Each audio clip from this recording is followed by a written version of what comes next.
Eu diria que o desespero nas televisões portuguesas está a alcançar máximos históricos e, portanto, eu no dia de hoje venho mostrar-vos uma intervenção da advogada Carmo Afonso, acho que ela é advogada, e do comentador político Daniel Oliveira, e vamos ver porque um diz que quer a ilegalização do Chega, o outro diz que quer a morte do partido. E, portanto, vamos ver, meus caros, esta intervenção de ambos. Sejam muito bem-vindos, obrigado desde já por estarem desse lado e vamos ver então esta intervenção dos dois comentadores e fazer uns breves comentários.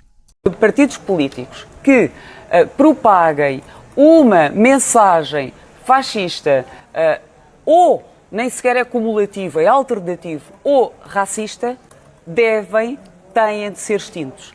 Têm de ser extintos. E nós estamos a fazer... Achas isso hoje nós possível fizemos, colocar sequer quando 1.350.000 portugueses votam no Chega? Carlos Daniel, o que eu estou a dizer é as pessoas... O sistema democrático ignorou uma conclusão ótima a que tinha chegado. E essa conclusão é: não pode existir um partido que seja uma proposta fascista ou uma proposta racista, ele não pode estar no boletim de voto. Ele não pode estar no boletim de voto. Ele não pode estar no boletim de voto. Demos algumas coisas. Não é nunca com o voto que se combate o fascismo. Não é nunca com o voto que se combate o fascismo. Eu acho que, e antes de ouvirmos o Daniel Oliveira, já lá passamos, mas eu acho que é importante fazer um comentário sobre o que diz Carmo Afonso. O que é que constitui uma mensagem fascista? É porque a Carmo Afonso pode ter todas as capacidades do ponto de vista da advocacia, eu não faço ideia, eu tenho a impressão que esta senhora aqui é advogada, pode ter todas as capacidades.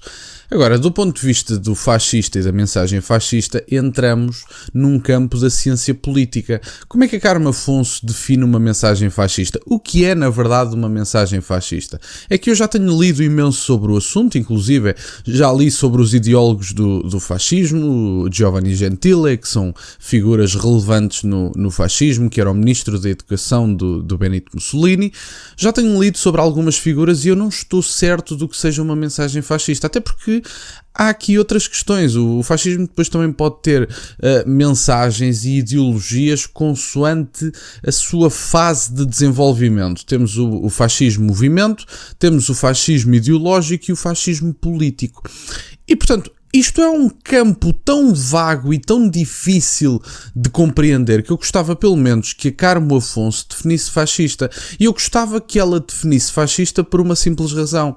Porque qualquer pessoa à direita do Partido Socialista nos dias de hoje é apelidado de fascista e de racista.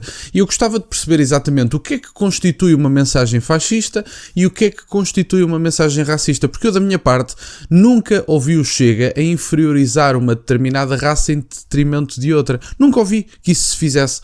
O que eu vi foi determinadas comunidades, nomeadamente a comunidade cigana, a ser trazida à verdade e a ser convidada a trabalhar, não porque têm uma determinada cor de pele, não porque gostam de uma determinada música, não porque têm um determinado prato tradicional, alguma coisa do género, mas porque tendencialmente são uma comunidade que vive à margem da lei. E, portanto, nós, se trazermos este assunto para cima da mesa e dizermos e falarmos um bocadinho sobre este tema, não constitui por si só um ato de racismo. Da mesma forma que, se houver um conjunto, sei lá, já que a Carmo Afonso acha que é uma questão de cor de pele, se houver um conjunto de brancos em Portugal que não estão a trabalhar e o André Ventura os convidar a trabalhar, também não constitui racismo, nem por serem brancos, nem por serem negros, nem por serem de outra cor qualquer. Se forem convidados a trabalhar, se estão subsídio-dependentes, se vivem à margem da lei e alguém vos apontar o dedo por causa disso, ninguém está a ser racista, estão apenas a pedir que vocês cumpram os vossos deveres mais básicos de cidadania. E, portanto, vamos ouvir agora Daniel Oliveira, que ele também fala um bocadinho sobre o assunto e em que ele diz abertamente, depois de falar um bocadinho sobre o atual cenário político, que quer a morte do Chega. E, portanto, vamos ouvir este comentário. O que eu ouvi dizer, aliás, foi o Soares que disse, é para todos. Não é? É para todos. Ora, Luís Montenegro não é o Papa. E, portanto, livre. Tem que fazer escolhas. Se quer estabilidade, tem que fazer escolhas. Quis ir para eleições e o objetivo era conseguir maioria, provavelmente com a IEL. Conseguir uma maioria de governo. Os portugueses não decidiram só dar a vitória à AD. Decidiram não lhe dar essa maioria pela segunda vez. O que significa que respeitar a vontade popular é, para haver estabilidade, é quem governa, que é quem pode escolher os seus interlocutores, é o único partido que pode escolher os seus interlocutores, decidir. Eu negociei com o Chega ou negociei com o PS. Sendo que o Partido Socialista, nos 2 putativos candidatos, já o disseram que querem negociar um acordo estável. Um acordo estável. E não negociar com o Chega é continuar a dar mais força ao Chega para futuras eleições? Eu já disse para mim, mais importante do que isso, mais importante do que se o Partido de Sade negocia com o Chega ou não, é, desta vez, ao contrário, aliás, do que aconteceu há um ano, tem o Partido Socialista, e fica provado quem quis a instabilidade. Quem desta vez tem o Partido Socialista a dizer estamos disponíveis para uma negociação estável, permanente, com um interlocutor. Agora o Partido Socialista diz uma coisa óbvia.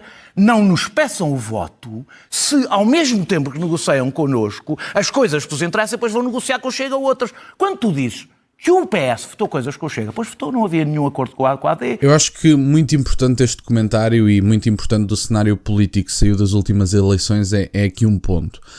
Há um ponto que o Partido Socialista vai ter que aceitar brevemente, ou então terá de correr mesmo o risco da sua extinção, e isso é uma possibilidade. Aliás, eu acho que o Partido Socialista pode estar a caminhar nessa direção, não creio que seja para o imediato, mas convenhamos.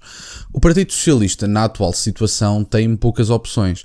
Uma destas opções é precisamente não ter força que chegue na mesa de negociações com a AD para impor qualquer tipo de condição. A AD neste momento pode impor uma humilhação ao Partido Socialista sob o peso, sob a dificuldade do Partido Socialista não poder forçar eleições e não ter essa possibilidade. Obviamente que não teremos eleições ao dia de hoje. As eleições neste momento não podem ser marcadas, Marcelo Rebelo de Sousa está de saída e também ninguém as deseja. Mas o que é facto é que o Partido Socialista neste momento não tem a possibilidade, não tem força que chegue para negociar um acordo. E portanto, o Partido Socialista neste momento teria de aceitar todas as condições da AD, teria de se tornar uma nulidade política nessa medida, porque aceitam porque estão mortos, não é porque querem aceitar ou porque foram satisfeitas as suas condições, e nessa medida o que nós temos é um Partido Socialista nulo politicamente, que além de estar nulo politicamente reforça a narrativa do Chega sobre o centro político dar as mãos há 50 anos, e isto prejudica o Bloco Central e prejudica o Partido Socialista. O Chega arrumou com o Partido Socialista e o Luís Montenegro vai ser o próximo, que ninguém tenha dúvidas disso.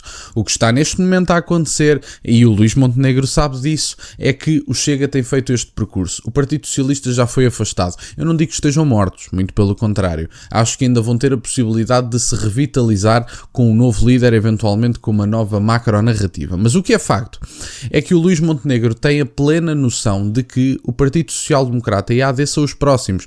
E eu diria que ainda vai ser mais fácil destruir a AD e o Partido Social Democrata do que foi destruir o Partido Socialista, e a razão é muito simples. Nós temos provavelmente, isto foi dito por um amigo meu, que foi uma frase que eu gravei e que eu achei bastante interessante, nós temos provavelmente as elites políticas mais imbecis de toda a Europa. Não souberam lidar com a atual situação política, são mais arrogantes, não souberam lidar com as vontades do povo, de um modo geral, são mais imbecis do que as outras elites políticas, que apesar de tudo ainda adaptaram um bocadinho determinadas medidas, falo mesmo do ponto de vista prático, não é só do ponto de vista discursivo, ainda adaptaram determinadas medidas para ver se conseguiam manter-se politicamente. As nossas elites políticas nem isso souberam fazer, e portanto o Chega neste momento tem a sua macronarrativa reforçada.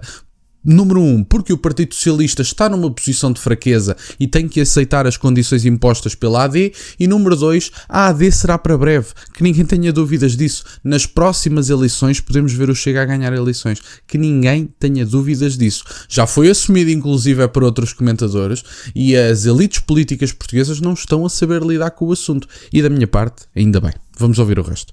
Não havia nenhum acordo com o Governo, não havia nenhum acordo de estabilidade. Se houver, não há evidentemente esse risco. O problema é que a AD quer isto, exatamente sabes porquê? Porque quer matar o Partido Socialista. E eu acho preocupante que tu não te preocupes. Eu acho preocupante que tu não te preocupes. Vou dizer uma coisa, eu não quero a AD morta, eu quero o Chega. Estamos no fim, estamos mesmo no fim. Em 30 segundos. Eu quero que o Chega morra, não é que a AD morra. Sempre que eu defendi no último ano aqui antes um acordo estável entre a AD e o PS, o Daniel disse que ia ser a morte da democracia que tem que fazer crescer. Mas eu acho que vai ser. E agora está aqui a defender isso. Mas de uma forma que eu não percebo. O Daniel diz assim... Eu estava a falar do Partido Socialista, não sou do Partido Socialista. O Luís Montenegro tem que fazer escolhas. Mas ao mesmo tempo diz, o PS não pode estar disponível, diz o Daniel, não cabe ao PS salvar a AD do Chega. Ou não? Eu vou-te dar uma novidade. Nem ao PS, nem à AD salvar o PS. Pronto, é exatamente isso. Pronto. Agora, o PS é que está na situação que se colocou. Não se colocou. Tu passaste aqui meia hora a dizer que a culpa de tudo isto, da situação do PS, foi da AD e que a AD faz isto. Faz a tática que faz. Tu é que passaste. Faz a tática que faz. Tu é que passaste a intervenção toda. Ganhou um governo e passaste a intervenção toda a falar do PS. A minha pergunta o grande problema do sistema é a situação em que o PS quem decide o seu interlocutor é o governo. E o governo decidiu que prefere instabilidade prefere a instabilidade para poder matar o Partido Socialista. Sabes qual é a diferença? E eu acho que isso será uma tragédia para a democracia. Sabes qual é a diferença? É que até aqui o Partido Socialista estava empatado.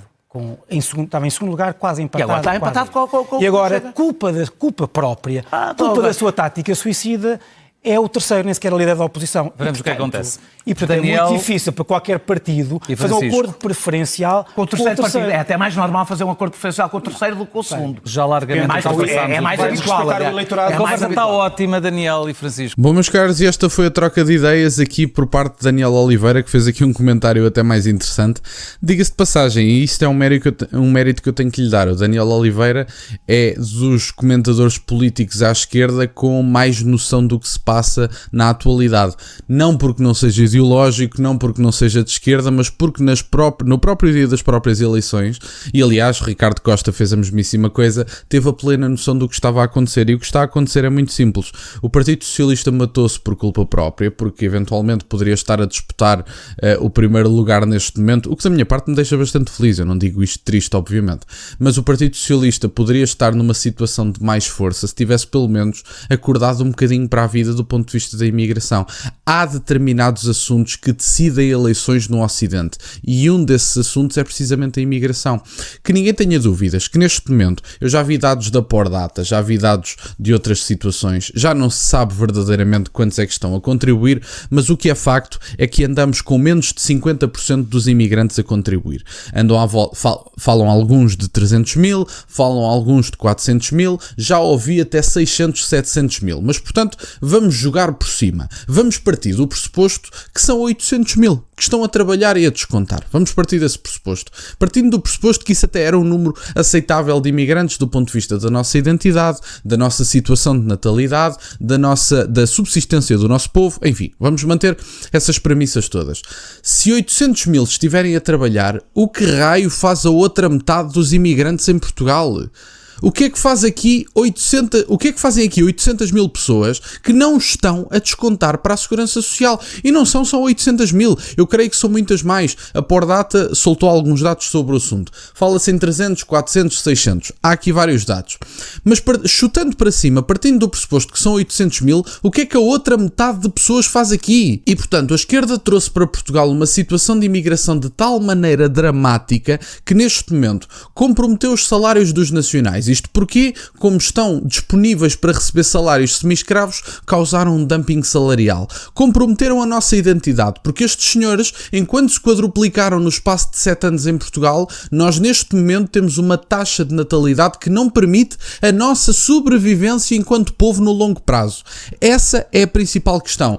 E depois temos um ataque completo à nossa cultura, em que um partido do qual eu não faço parte, do qual eu não tenho qualquer tipo de afinidade. Quer dizer, há coisas com que concordo, obviamente, não tenho afinidade na medida em que não sou militante, não apoio a construção de eventos, não estou a trabalhar, não faço lá parte desse partido. Mas um partido que é português, que marca uma manifestação para a zona do Martim Moniz e não pode comer porco no espeto em Portugal. Mas como é que é possível chegarmos a 2025 e haverem zonas de Portugal onde a nossa cultura não entra? Como é que é possível? Este país ainda é nosso. E, portanto, se este país é nosso e se efetivamente as pessoas, de um modo geral, reconhecem a identidade portuguesa como algo real, a nossa identidade, a nossa língua, a nossa identidade cultural, histórica, etc., se reconhecem que somos um povo que merece ser salvo, não pode haver um único pedaço de território público. Estou a falar, obviamente, publicamente, não estou a dizer que se entra pela casa